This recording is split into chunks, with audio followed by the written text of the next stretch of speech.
मी सकाळीच बोललो आहे नागपूरमध्ये संवाद करताना. पुण्यामध्ये पिंपरी चिंचवडमध्ये अजितदादांचं मागच्या 30-35 वर्षापासून त्यांचं मोठं काम आहे. त्यांचे कार्यकर्ते आहेत. शेवटी कार्यकर्त्याची निवडणूक आहे, त्यामुळं त्यांच्याकडले कार्यकर्ते आमचेही त्या ठिकाणी भाजपाचं मोठं काम आहे. त्यामुळं मोठ्या प्रमाणावर दोन्हीकडले कार्यकर्ते आपसात एवढी बसू शकत नाही. आपसात बसून जर आम्ही केलं तर जागाच उरत नाही. त्यांना कुठल्या द्याव्या, आमच्या कुठल्या घ्याव्या, आणि त्यामुळं आम्ही एकत्रित बसून निर्णय केला आहे की अजितदादांनी आपलं वेगळं राष्ट्रवादी लढावं, आम्ही भाजपा महायुती लढू. आणि त्यामुळं मुख्यमंत्री मोदयांनी स्पष्ट केलं, अजितदादांनी स्पष्ट केलं, मी आपल्याला सांगतो निवडणुकीचा प्रभारी म्हणून आमचे रवींद्र चव्हाणजी अध्यक्षांनी स्पष्ट केलं आहे की 100% आम्ही मित्रपक्ष म्हणून लढू.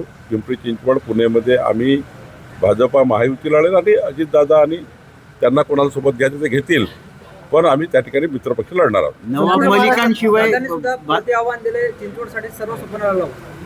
नाही, सर्वस्वपणाला लावलंच पाहिजे. प्रत्येक जेव्हा निवडणूक लढतं तेव्हा आपलं सर्वस्वच लावतात. शेवटी दादांनी आपली पक्षाची लढाई लढताना त्यांना निवडणुकीसाठी लढावं लागेल. आम्ही आपलं सर्वस्व लावू. शेवटी महायुती आणि दादा जरी आम्ही मित्रपक्ष म्हणून लढलो तर त्यांना जिंकायचं आहे, आम्हाला जिंकायचं आहे. त्यांचं म्हणणं आहे महापौर पिंपरी चिंचवडचा राष्ट्रवादीचा होईल, आमचं म्हणणं आहे भाजपा महायुतीचा होईल. त्यामुळं जेव्हा मित्रपक्ष म्हणून लढतो पण एक पाळलं जाणार आहे. अजितदादाचे कुठलेही कार्यकर्ते किंवा अजितदादा महायुतीवर टीका टिप्पणी करणार नाही, महायुती अजितदादावर टीका टिप्पणी करणार नाही. कुठल्याही पद्धतीने मनभेद तयार होणार नाही. मतभेद होतील थोडे, पण मनभेद मात्र होणार नाही याची काळजी आम्ही घेणार आहोत. राज्यात कुठंच त्याच्यासोबत युती करणार नाही, आता ज्या ज्या ठिकाणी जसे जसे प्रस्ताव आहे, महायुतीचा निर्णय झाला आहे, महायुतीत लढण्याचा निर्णय आहे, पण ज्या ज्या ठिकाणी जसं जसं आमची महायुती बसेल त्या ठिकाणी निर्णय होतील. भाजपा शिवसेना मात्र एकत्रित महायुती लढणार आहे हे झालं आहे. आता राष्ट्रवादी कुठे कुठे जॉईन होणार ते आता नवीन कळेल. दादांनी PhDच्या विद्यार्थ्याच्या विरोधात वक्तव्य केलंय आणि सोशल मीडियावर सुद्धा असं होतंय की एकाच घरातले 4 लोकप्रतिनिधी आहेत, आमदार आहेत, खासदार आहेत. तर असं वक्तव्य करणं चुकीचं वाटत नाही, बेताल वक्तव्य असं वाटत नाही का सर आपल्याला? नाही, कुठल्या संदर्भाने केलंय बघावं लागतं. कुठलाही मला माहिती आहे तो विषय. संदर्भ काय होता की त्यांचं म्हणणं एवढंच होतं की धनदांडगे लोक आहेत किंवा पैसेवार लोक आहेत किंवा जे शिक्षण शिकू शकतात त्यांनी त्या फॅसिलिटीचा फायदा घेऊ नये, त्यांनी PhDची फॅसिलिटीचा फायदा घेऊ नये, हा तात्पर्य होतं. तुम्ही आता बोलण्याचा असं वेगवेगळा अर्थ काढायला योग्य नाही आहे, कारण मी तेव्हा होतो. आणि त्यामुळं ज्या वर्गाकरता आपण सरकार स्कीम करते किंवा ज्या वर्गांना आपण आधार देतो, SC ST OBC 18 पगड जाती, आर्थिक दुर्बल समाज आणि मराठा समाज असेल, ज्या ठिकाणी आर्थिक दुर्बल परिस्थिती आहे त्याच लोकांनी सरकारच्या योजनेचा फायदा घ्यावा. आमदार खासदार मंत्र्याच्या घरातले मुलं जर त्या ठिकाणी PhDचा फायदा घेत असेल किंवा जे सक्षम आहे ते घेत असेल तर ते मात्र योग्य नाही असा संदर्भ असेल. अजितदादांसोबत युती करत असताना नवाब मलिक यांचा तुम्ही विचार करत आहेत. नवाब मलिकवरच भाजप अडून बसलेली आहे, नेमकं कारण काय आहे? मी तुम्हाला सांगतोय की कार्यकर्ते त्यांच्याकडे असलेले, आमच्याकडे महायुतीचा स्कोप, त्यांच्याकडे असलेल्या कार्यकर्त्याची मोठी फडी, आमच्याकडे असलेल्या कार्यकर्त्याची फडी.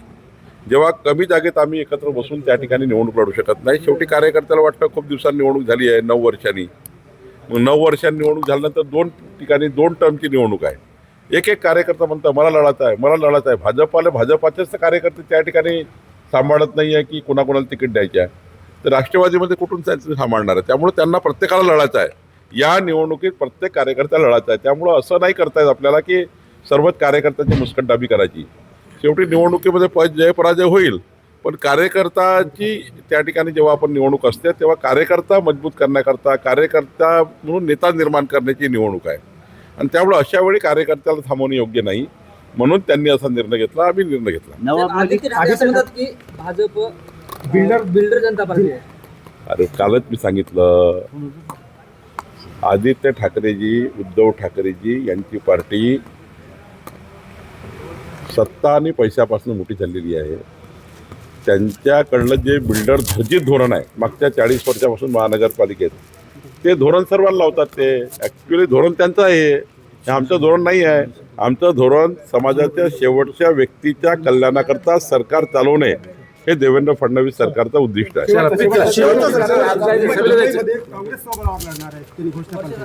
हा? काँग्रेस पार्टी किंचित होत चालली आहे. त्यांना कोणी स्वीकारायला तयार नाही, म्हणून त्यांना एक प्रकारे त्यांच्या महाविकास आघाडीतून त्यांनी बाहेर काढलेलं आहे काँग्रेसला. म्हणून त्या वेगळ्या लढ्याची मानसिकता करत आहे. कारण उद्धवजी आणि राजसाहेब हे कधीही आता काँग्रेसच्या दावणीला जाण्याचा विचार करणार नाही, कारण राजसाहेब त्या ठिकाणी आहे आणि त्यामुळे काँग्रेस किंचित होत चालली आहे. एक काळात उद्धव ठाकरेंनी काँग्रेसचा त्या ठिकाणी अजेंडा स्वीकारला होता.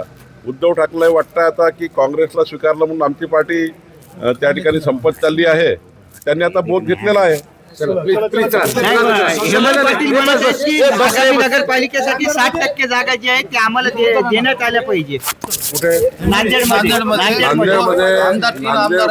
नांदेडमध्ये आमचे कार्यकर्ते त्यांचे कार्यकर्ते बसून एकनाथजीने एक यादी दिली आहे, कोणाशी बोलावं. इकडे भाजपाची यादी आहे. आपसात बसून आम्ही निर्णय करणार आहोत. नांदेडमध्ये वाळूच्या हैवामुळे 4 जणांचा मृत्यू झालाय. आज सुद्धा एका जणाच्या पायावर हैवा गेलाय. अनेक हैवावर जे नंबर प्लेट नाही. काय कारवाई काहीच होत नाही. महसूल विभागही याच्या मागे असल्याचं आरोप होते सर. त्याच्यापेक्षा नाही का लोकांचे मृत्यू होत आहेत. आज पुन्हा या ठिकाणी 2 पाया गेलेत आता.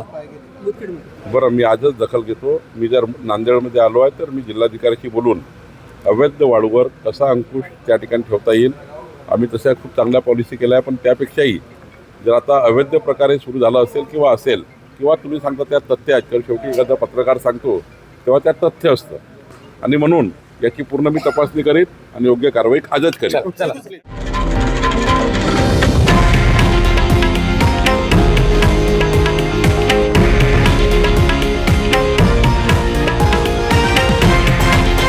हे आहे देशातील नंबर 1 न्यूज नेटवर्क आणि आपण पाहत आहात TV9 मराठी, एकमेव.